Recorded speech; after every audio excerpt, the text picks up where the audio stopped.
तो ये जो अभी पैसेज है, ये इसका इख्तिताम जब हुआ, तो this is the second story in सूरह कहफ। सेकंड स्टोरी जो है वो मैन ऑफ टू गार्डन्स की है, जिनके पास बागात थे। एक के पास काफ़ी ज़्यादा बागात थे, उसको काफ़ी अल्लाह ने माल दिया हुआ था, तो वो गरूर कर बैठा और तकब्बुर कर बैठा और अपने आप को सेल्फ मेड समझने लगा, डिलूजन में चला गया, एंटाइटल्ड फील किया कि I am entitled to all this, मैंने तो वो बहुत बड़ा कारनामा किया है। और ज़ाहिर है फिर अल्लाह ने बताया कि किस तरह अल्लाह ने उससे वो चीज़ ले ली, और फिर वो हाथ मलता रह गया और उसने कहा कि हाय काश मैं अपने रब के साथ किसी चीज़ को शरीक ना करता।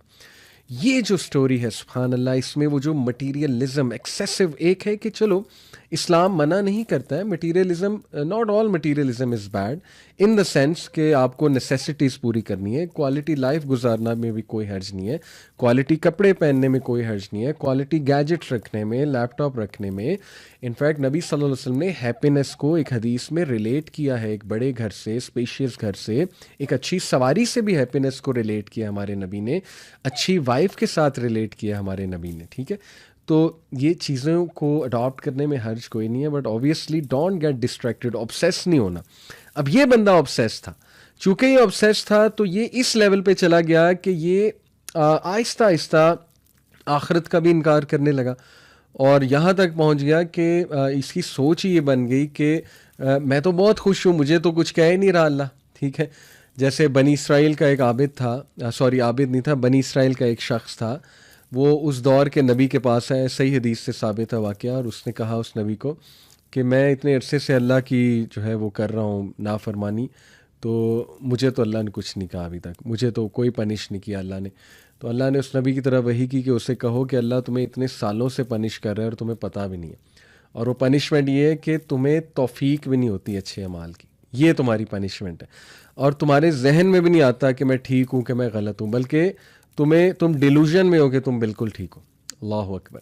तो देखिए इतने प्लॉट्स हम बना लें, ठीक है ना, प्रॉपर्टी बना लें, इनहेरिटेंस बच्चों की ज़बरदस्त, एवरीथिंग इज़ गोइंग वेल, लेकिन हमने ना बच्चों को कुरान सिखाया, ना बच्चों को दीन के साथ जोड़ा हमने, ना बच्चों को कोई मतलब आप कह लें वैल्यू ऐड की उनकी लाइफ में, इन द सेंस के कैरेक्टर उनका कोई बिल्ड करना। तो क्या किया हमने, यही तो डिलूजन है। और आप देखेंगे कि ऐसी फैमिलीज़ में फिर बहुत ज़्यादा डिस्कॉर्ड होता है आगे जाके, अल्लाह माफ़ करे, और ज़ाहिर है हाथ से चीज़ें निकलती हैं, तो अल्लाह ताला सबके लिए आसानी भी पैदा करें। हम दुआ गो हैं ऐसे लोगों के लिए जिनके डिस्कॉर्ड्स चल रहे हैं, परेशानियां चल रही फैमिली में, लेकिन कुरान को लेकर आएँ अपनी लाइफ में, स्टिल यू हैव टाइम, लेकर आएँ, और अपने बड़ों की गलतियों से सीखें जिन्होंने मुतारुफ नहीं कराया दीन को उस तरह या कुरानिक टीचिंग्स को। तो बहरहाल सेल्फ मेड नहीं समझना चाहिए इंसान को, अपने आप को सेल्फ सफिशेंट नहीं समझना चाहिए, दौलत के नशे में इतना नहीं डूब जाना चाहिए इंसान को कि दूसरों को नीचा देखे, और ये कि सिर्फ उनसे मुसाफिया करें, उनसे मिले जो काम के लोग हैं। ऐसे तो लोगों को अल्लाह के नबी ने बहुत वर्स टाइप ऑफ पीपल कहा ना, जो सिर्फ अमीरों को बुलाते हैं खाना खिलाने के लिए।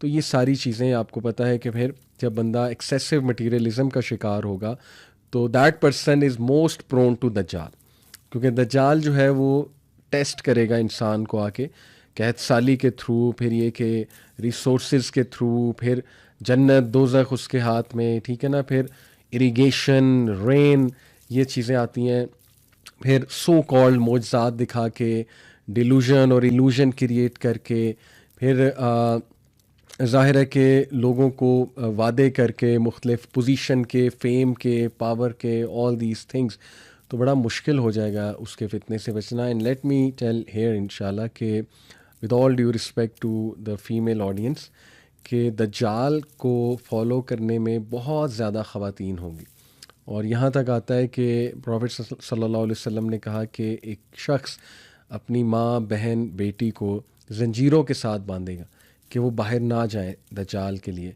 लेकिन दे विल फॉलो दज्जाल, वो फिर भी जाएंगी। तो अल्लाह माफ़ करे, बहुत जो है वो मुश्किल सिचुएशन है, बड़ा फितना है, बहुत प्रेशर है हमारी फ़ीमेल फोक पे। यानी मैं देखता हूँ, मुझे अफसोस होता है कि ज़ाहिर है लोग भी मुझे बताते हैं, और कुछ ज़ाहिर है ऐसी ख़बरें देखने को भी मिलती हैं, स्कैंडल्स भी मिलते हैं कि किस तरह टिकटॉक ने, स्नैपचैट या इन ऐप्स ने एक अच्छा खासा घर बर्बाद किया। सब कुछ ठीक जा रहा था, लेकिन वो वाइफ जो है वीडियोस बनाना शुरू हुई, उसने अपनी ब्यूटी को डिस्प्ले करना शुरू किया, और कितना प्रेशर है वुमेन फोक पे कि they have to make the video. यानी उन पे एज इफ के वीडियो नहीं बनाएंगी तो ज़िंदगी इनकम्प्लीट है, अपनी ब्यूटी को डिस्प्ले नहीं करेंगी तो ज़िंदगी इनकम्प्लीट है। I mean what talent is that कि बस एक कैमरा सामने रखा और बाल खोले और वीडियो बना दी and that's it. What kind of a talent is that? हम क्या टीच कर रहे हैं अपनी जनरेशन को, फ्यूचर जनरेशन्स को? बहुत अफसोस की बात है। दिस इज़ एग्जैक्टली द फितना कि औरतें सबसे ज़्यादा जो इन्फ्लुएंस होंगी, अल्लाह माफ़ करे। मैं तो इसको इस तरह से देखता हूँ कि रेजिस्ट नहीं कर पाएंगी ख़वातीन, अल्लाह माफ़ करे।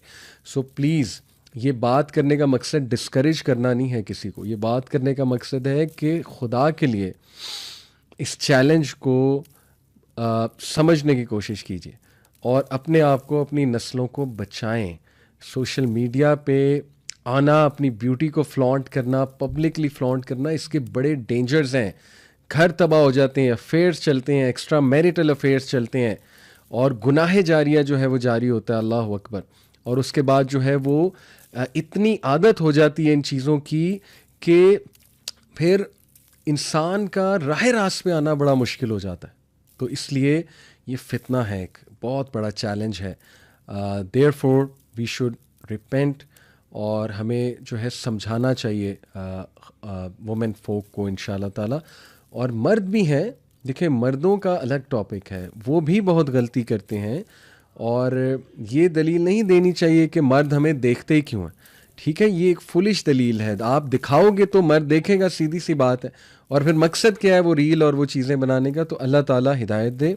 अल्लाह ताला जो हम दुआ गो हैं, ऐसी जो हमारी बहनें हैं जो अनफॉर्चुनेटली इस तरफ चली गई हैं और दे हैव स्लिप्ड, तो हम उनके लिए दुआ गो हैं। अल्लाह ताला जो हिदायत भी दे और अल्लाह ताला समझ अता फरमाए। तो बहरहाल be careful, this is my crux, क्योंकि दज्जाल को रेजिस्ट करना बड़ा मुश्किल हो जाएगा अगर जो है वो आप ज़्यादा से ज़्यादा इसी साइड पे जा रही हैं या कोई जा रहा है।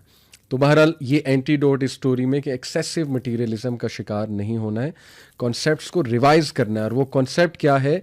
वज़रिब लहुम मसलल हयातिद दुनिया कमा इन अनज़लनाहु मिनस समाई फ़ख्तलत बिही नबातुल अर्ज़ फ़अस्बहा हशीमन तज़रूहु रिया व कान अल्लाहु अला कुल्ली शैइन मुक़तदिरा, and present to them the example of life of this world, it being like rain which we send down from the sky, and the vegetation of the earth mingles with it, and then it becomes dry remnants scattered by the winds, and Allah is ever over all things perfect in ability. दुनिया की मिसाल इनके सामने पेश करो जैसे बारिश आती है आसमान से, फिर जो है वो बारिश की वजह से नबातात उगते हैं, और उसके बाद वो नबातात भूस बन के जो है वो उड़ जाते हैं, ज़ाहिर है स्कैटर हो जाते हैं, विंड्स उन्हें उड़ा कर ले जाती है।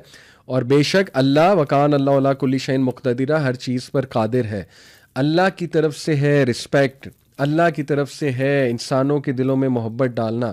ये बदनामी है, ये कोई रिस्पेक्ट नहीं है कि आप मशहूर हो जाएं। मशहूरी का मतलब ये नहीं होता रिस्पेक्ट करने लग गए लोग, बदनाम होते हैं लोग। और अल्लाह माफ़ करे, ये लोगों का व्यू, बेसिकली मेजॉरिटी का जो व्यू है आपके बारे में, वो अल्लाह का भी व्यू होता है। ये हदीस से साबित है।